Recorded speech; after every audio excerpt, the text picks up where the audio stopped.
या 23 वर्षीय विवाहित मुलीबरोबर अतिशय दुर्दैवी घटना घडली। आर्मीमध्ये सेवेत असलेल्या तरुणासोबत लग्न झालं। संसार अगदी आनंदात चालू होता। लग्नाला फक्त 1.5 वर्ष झालं होतं, परंतु 23 वर्षीय स्नेहाबरोबर जे घडलं त्यामुळे संसार अपूर्णच राहिला। स्नेहल रोहित खोत, वय वर्ष 23 असं या विवाहित तरुणीचे नाव।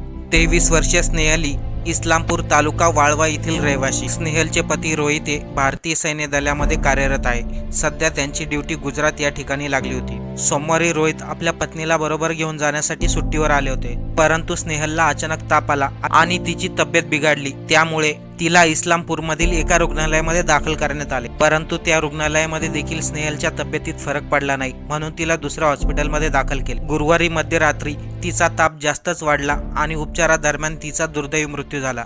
डॉक्टरांनी सर्व तपासणी केली होती, त्यामध्ये स्नेहलला डेंग्यूची लागण झाल्याचं निष्पन्न झाले होते। माणिकवाडी येथे काही दिवसापासून साथीच्या आजाराने